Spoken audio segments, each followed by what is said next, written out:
Everyone, स्वागत है आपका अपने चैनल ज्ञान गुरु एकेडमी में। प्यारे बच्चों, पिछले दिनों हमने कक्षा 10 का जो चैप्टर चालू किया था, पहला चैप्टर साइंस का चालू किया था, उसका नाम था रासायनिक अभिक्रियाएं एवं समीकरण।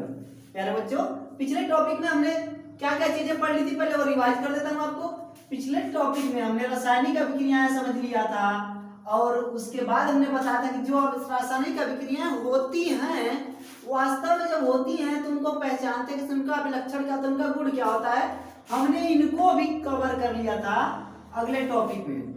उसके बाद हमने तीसरा टॉपिक जो कल पढ़ा था, जो कि आपके पेज नंबर 2 पे दिया हुआ है आपकी किताब में, वह दिया था बेटा 1.1 का टॉपिक था आपके, मिला लीजिएगा किताब में। 1.1 का टॉपिक क्या था? रासायनिक समीकरण। रासायनिक समीकरण में मैंने बताया था कि रासायनिक समीकरण के लिए क्या किया गया था कि बहुत बड़ा वो कर दिया गया था शब्द समीकरण। अगर किसी मतलब कोई रासायनिक अभिक्रिया कराई जाए, जैसे मान लीजिए मैग्नीशियम है, मैग्नीशियम को हमने कल बताया था ना कि क्या किया जाएगा, अगर वायु के साथ उसकी अभिक्रिया कराएंगे वायु में तो उसके साथ रिएक्शन करेगा तो फिर क्या होगा, मैग्नीशियम का ऑक्साइड बनेगा। इस तरह से जब हम उसको बताते हैं तो बड़ा लंबा हो जाता है, तो शब्द समीकरण में हम बताते हैं तो magnesium plus magnesium hydrogen sorry oxygen के साथ अभिक्रिया करा दिया तो मैग्नीशियम का ऑक्साइड बनाते हैं। शब्द समीकरण लंबा हो गया था, तो उसके लिए हमने क्या किया था कि सूत्र समीकरण का यूज किया था। याद होगा आप लोग को अच्छी तरह से। हमने क्या किया था, मैग्नीशियम को लिख दिया था कुछ इस तरह से Mg, यानी कि उसका सूत्र होता है, फार्मूला होता है, सिंबल होता है प्लस O2 ऑक्सीजन, और उसके बाद हमने अभिक्रिया इसकी करा दी थी तो हमें मिल गया था मैग्नीशियम का ऑक्साइड। तो आपने एक चीज ध्यान दिया होगा प्यारे बच्चों कि जो रासायनिक समीकरण है, क्या ये रासायनिक समीकरण सिर्फ इतना ही है? रासायनिक समीकरण दो प्रकार के होते हैं। कौन कौन से होते हैं पहले समझते हैं। रासायनिक जो समीकरण होते हैं दो प्रकार के होते हैं। जैसे मान लीजिए एक हमारा एक रासायनिक अभिक्रिया है, इसे तो हम कह सकते हैं ना। अब यहाँ पे जो रासायनिक अभिक्रिया है तो रासायनिक समीकरण कितने प्रकार के बताए हो प्यारे बच्चों? दो प्रकार के। पहला क्या होता है, पहला जो होता है वो होता है असंतुलित। असंतुलित का मतलब क्या होता है, जैसे मान लीजिए यहाँ पे हमने जो समीकरण लिखा है, यहाँ पे ध्यान से आप देखिए, मैग्नीशियम, मैग्नीशियम का जो एटम नंबर है वो कितना है, यहाँ पे एटम नंबर 1 है। उसके बाद ऑक्सीजन, ऑक्सीजन का एटम नंबर कितना है? 2 है। यानी कि यहाँ पे अगर हम देखें इस साइड में, इन्हें हमने क्या बोला था बताइए आप लोग? इन्हें हमने बताया था आप लोग को कि अगर इधर है, यानी कि एरो के इधर है, यानी कि जो पदार्थ रासायनिक अभिक्रिया में भाग लेते हैं वे कहलाते हैं अभिकारक। यानी कि ये अभिकारक आपके हैं। यहाँ पे Mg अभिकारक में कितना है बच्चों? 1 है, यानी कि मैग्नीशियम। और ऑक्सीजन कितना है? 2 है। इनके अणु एटम इतने हैं, यहाँ पे हम लिख सकते हैं ना, ये अभिकारक इनके क्या है? अभिकारक। ठीक है, यहाँ पे हमने अभिकारक लिख दिया। अब क्या करेंगे, इधर मिलाएंगे। अगर अभिकारक और इधर क्या है, जब इन दोनों की रासायनिक अभिक्रिया आपने कराई, जब इन दोनों की रासायनिक अभिक्रिया आपने कराई प्यारे बच्चों, तो जब आप लोग को जो मिलेगा उसका क्या मिलेगा? रिजल्ट, परिणाम स्वरूप जो रिजल्ट होगा उसको हमने नाम दिया था उत्पाद। क्या नाम दिया था बच्चों? उत्पाद। ये क्या हुआ? प्रोडक्ट हुआ। तो जब ये प्रोडक्ट होगा तो यहाँ पे उत्पाद, यहाँ पे मैग्नीशियम देखिए कितना आ रहा है मैग्नीशियम, यहाँ पे जो उत्पाद में मैग्नीशियम है 1 है। ऑक्सीजन कितना है? 1 है। अब बताइए, संतुलित समीकरण तो उसे कहते हैं जब दोनों तरफ अभिकारक और उत्पाद में उनके परमाणुओं की संख्या बराबर हो। लेकिन यहाँ पे तो हम देख पा रहे हैं कि अभिकारक में ऑक्सीजन कितना है? 2 है, और यहाँ पे उत्पाद में 1 है। यानी कि जो हमें पहला समीकरण मिला, रासायनिक समीकरण जो पहला है, उसे हमने क्या नाम दिया? असंतुलित। यानी कि अभी संतुलित नहीं है, असंतुलित रासायनिक समीकरण। एक उदाहरण और करते हैं, आइए देखते हैं, एक उदाहरण और कर लेते हैं हम लोग। कोई एक उदाहरण ले लेते, ठीक है। जैसे मान लीजिए हमने एक एग्जांपल ले लिया Zn। Zn को आप लोग क्या कहते हो बच्चों? Zn को सर टेक्निकल टीम से रिक्वेस्ट है, सर क्या है पूरा आ रहा है इधर? ठीक है सर, इधर देखिएगा क्या पूरा आ रहा है जो मैं लिख रहा हूं? ठीक है, चलिए प्यारे बच्चों यहाँ पे आप ध्यान दीजिए। यहाँ पे Zn यानी कि जिंक, जिंक जो है वो क्या होता है? जिंक की अगर हम यहाँ पे क्या करवा दें अभिक्रिया H2SO4 के साथ, बेटा H2SO4 को हम लोग क्या बोलते हो? सल्फ्यूरिक अम्ल। सल्फ्यूरिक अम्ल के साथ जब आपने इसकी अभिक्रिया करवाई तो आपको क्या मिलेगा बेटा? ZnSO4। इतना तो आपको पता ही है, ZnSO4 जिंक सल्फेटिनियम कहते हैं। अब प्लस यहाँ से उष्मा आपकी हाइड्रोजन के रूप में बाहर निकलेगी। प्यारे बच्चों अब इनको हम थोड़ा चेक करते हैं, क्या यह समीकरण संतुलित है? यहाँ पे जब हम चेक करेंगे तो इधर क्या लिखेंगे, सबसे पहले अभी अभी क्या बताया हूं, अभिकारक लिखेंगे। क्या लिखेंगे बच्चों, अभिकारक। अभिकारक, अभिकारक में पहला तत्व तो क्या है, Zn है, यानी कि Zn के कितने परमाणु हैं, 1। H है, H का कितना परमाणु है, 2। यस है, यस का कितना परमाणु है, 1।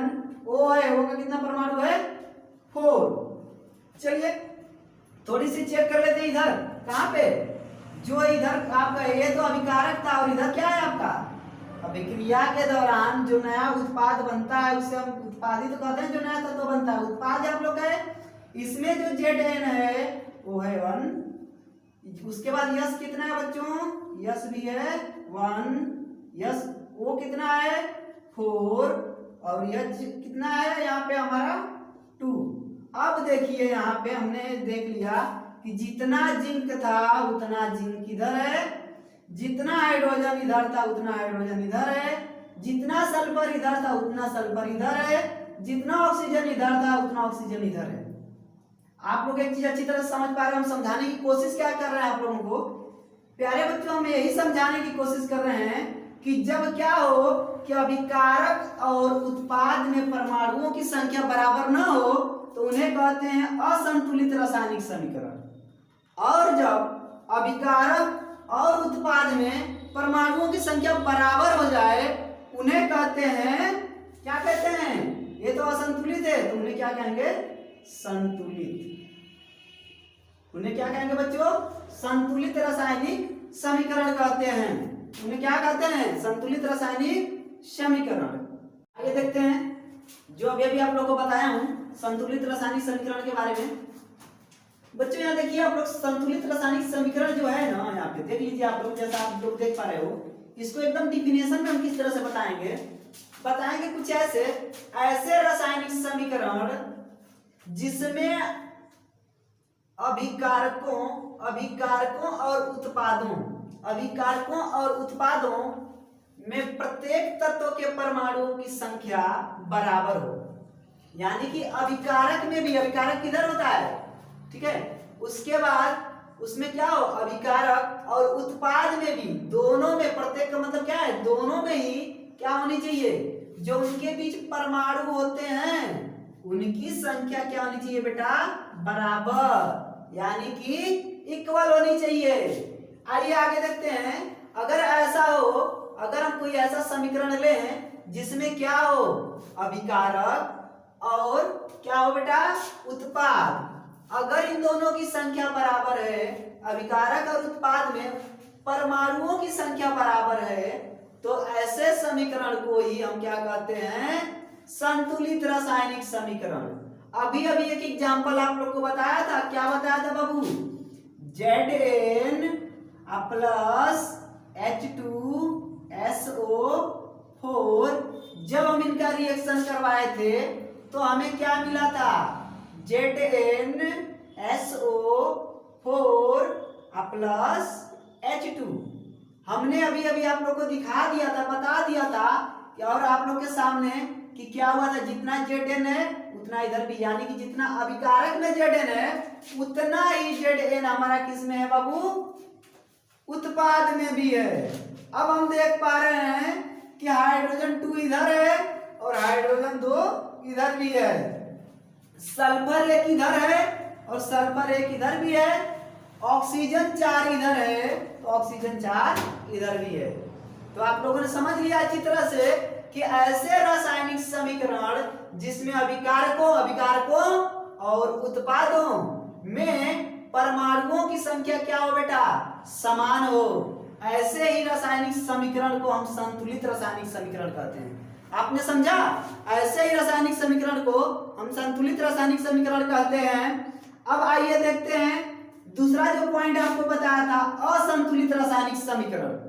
असंतुलित रासायनिक समीकरण का मतलब क्या हुआ बाबू, यहाँ तो आपने देखा अभिकारक और उत्पाद दोनों में परमाणुओं की संख्या बराबर हुई, लेकिन इसमें क्या होगा, ऐसे रासायनिक समीकरण जिसमें अभिकारकों एवं उत्पादों, किसमें बेटा, अभिकारक और उत्पाद दोनों में ही एक या अधिक तत्वों की, मतलब उनमें से किसी में एक या एक से अधिक तत्व हो, यानी कि परमाणुओं की संख्या, जो इसमें परमाणुओं की संख्या होगी वह होगी असमान। क्या होगी बेटा? असमान, यानी कि वह बराबर नहीं रहेगी। जब बराबर नहीं रहेगी तो क्या वह संतुलित है? आप जब खरीदने जाते हो दुकान पे, कहते हो भैया हमको 1 केजी चीनी दे दीजिए, जब शॉपकीपर आपको चीनी देता है तो क्या बटखरे वाला जो पलड़ा होता है ऊपर होता है और चीनी वाला नीचे, ऐसा देता है क्या आपको? नहीं, वह तभी देता है जब वह क्या हो? बराबर हो। जब बराबर हो गए बेटा तो उसी को तो संतुलित कहते हैं। इधर जब परमाणुओं की संख्या बराबर होगी संतुलित होगा, और यहाँ पे परमाणुओं की संख्या जब बराबर नहीं होगी तो वो क्या होगा? असंतुलित होगा। फिर उसी एग्जाम्पल को देखते हैं जो वहां आप लोग को मैंने बताया था, मैग्नीशियम और प्लस कौन सा बेटा? ऑक्सीजन।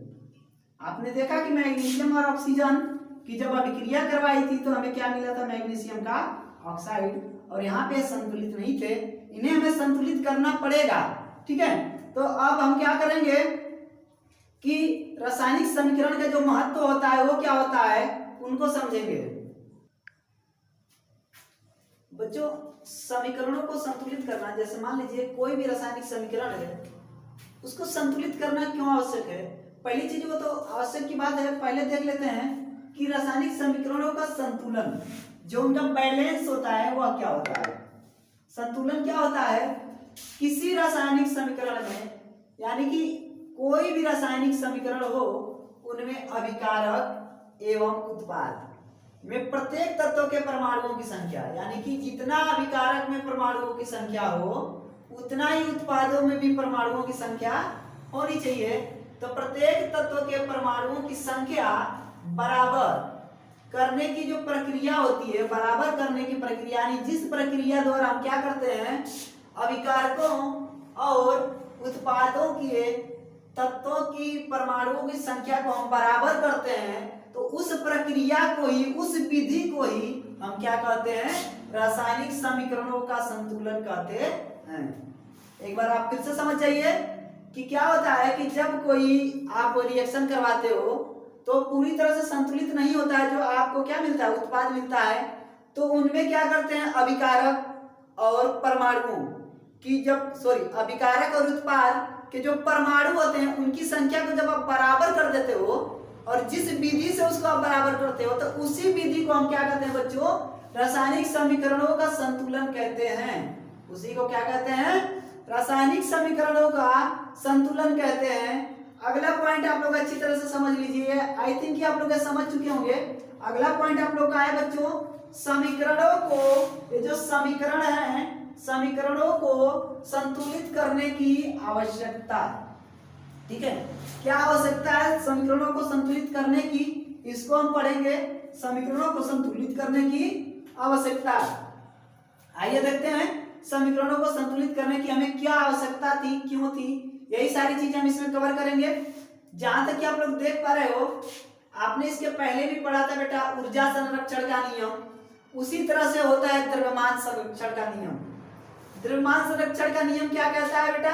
कहता यह है कि द्रव्यमान संरक्षण के नियम के अनुसार, यानी कि इस नियम के अनुसार किसी भी रासायनिक अभिक्रिया, कोई भी रासायनिक अभिक्रिया होगी, आप कोई भी रासायनिक अभिक्रिया करवाओगे, किसी भी रासायनिक अभिक्रिया में द्रव्यमान का न तो निर्माण होता है, द्रव्यमान का न तो निर्माण होता है और ना ही विनाश होता है। यानी कि जब भी आप कोई रासायनिक अभिक्रिया करवाते हो तो द्रव्यमान संरक्षण का नियम यह कहता है, द्रव्यमान संरक्षण के नियम के अनुसार किसी भी रासायनिक अभिक्रिया में क्या होता है बेटा? द्रव्यमान का न तो निर्माण होता है और ना ही विनाश होता है। अर्थात किसी भी रासायनिक, यानी कि किसी रासायनिक अभिक्रिया के उत्पाद, ठीक है, किसी रासायनिक अभिक्रिया के उत्पाद का कुल द्रव्यमान और अभिकारक तत्वों का कुल द्रव्यमान के बराबर होता है। अतः रासायनिक अभिक्रिया के पहले, जो रासायनिक अभिक्रिया हुई है इधर दिखाता है, इसके पहले, रासायनिक अभिक्रिया के पहले एवं उसके बाद, ठीक है, जो रासायनिक अभिक्रिया भी हुई नहीं थी उसके पहले और रासायनिक अभिक्रिया होने के बाद, यानी कि अभिकारक और उत्पाद, ठीक है, में परमाणुओं की संख्या क्या होती है बेटा, समान रहती है। इसमें क्या होता है, परमाणुओं की संख्या समान रहती है, इसलिए देखिए जब परमाणुओं की संख्या समान हो जाएगी तो उसे तो हम कहेंगे संतुलित समीकरण। फिर कह रहा है इसलिए हमें कंकाली समीकरण को संतुलित करना आवश्यक है। कंकाली समीकरण होता क्या है बेटा, कि जब भी आप रिएक्शन करवाते हो किसी तत्व का, तो रिएक्शन करवाते समय जो हमें प्रोडक्ट मिलता है, तो एजेंट और प्रोडक्ट यानी कि अभिकारक और उत्पाद, उनमें परमाणुओं की संख्या उस समय बराबर नहीं होती है। जैसे कि अभी अभी एक एग्जांपल आप लोगों को दिखाया था, क्या दिखाया था, जैसे मान लीजिए सी क्या है आप लोग का, कार्बन प्लस O2, ये क्या है आप लोग का, ऑक्सीजन। जब आपने कार्बन और ऑक्सीजन की अभिक्रिया कराई तो यहाँ पे क्या मिला आप लोग को, CO2। तो यहाँ पे आप देख पा रहे हो कि यहाँ परमाणुओं की संख्या बराबर है, लेकिन उसी तरह से हमने एक और कराया था Mg प्लस O2, तो यहाँ पे हमने देखा था कि परमाणुओं की संख्या समान नहीं थी। तो जहाँ पे आप परमाणुओं की संख्या समान Mg प्लस O2 का कराया तो क्या मिला आपको, मैग्नीशियम का ऑक्साइड, और यहाँ पे परमाणुओं की संख्या बराबर नहीं है। तो जिस अभिक्रिया के दौरान क्या हो, अभिकारक और उत्पादों में परमाणुओं की संख्या बराबर नहीं होती है, तो उसे असंतुलित रासायनिक समीकरण कहते हैं, और उसी को हम कहते हैं बच्चों कंकाली समीकरण। और इसी को संतुलित करना आवश्यक होता है, किसके अनुसार बेटा, द्रव्यमान संरक्षण के नियम के अनुसार। तो प्यारे बच्चों, आज हमने क्या कवर किया था कि संतुलित रासायनिक समीकरण दो प्रकार के होते हैं, और उसके बाद रासायनिक समीकरण को संतुलन क्यों आवश्यक है, फिर क्या है, समीकरणों को संतुलित करने की आवश्यकता। तो आगे जो हम पढ़ेंगे बच्चों, पढ़ेंगे कि समीकरणों को संतुलित करेंगे कैसे, और कल के अध्याय में हम आप लोगों को बताएंगे, कल के चैप्टर में, कल के क्लास में आप लोगों को हम बताएंगे कि इसके आगे की जो टॉपिक्स हैं समीकरण को संतुलित करना और उनकी आवश्यकता क्यों थी, सारी चीजें हम आप लोग को बताएंगे। तो प्यारे बच्चों, आप लोग इसी तरह से रेगुलर क्लास में आते रहिए और अपना प्रॉपर नोट्स तैयार करते रहिए, और हमारी वीडियोस को जितना ज्यादा से ज्यादा हो सके, जो नीडेड बॉयज हैं, जो नीडेड स्टूडेंट्स हैं, जिनको इसकी सच में आवश्यकता है, वहां तक आप लोग पहुंचाने में हमारी सहायता करें। Thanks for watching. और सुनो, अगर अभी तक आपने हमारा चैनल सब्सक्राइब नहीं किया है तो कर लीजिए, और साथ में बेल आइकन को भी दबा दीजिए, ताकि मेरी आने वाली वीडियो सबसे पहले आप तक पहुंचे और आपको ज्यादा से ज्यादा फायदा हो सके।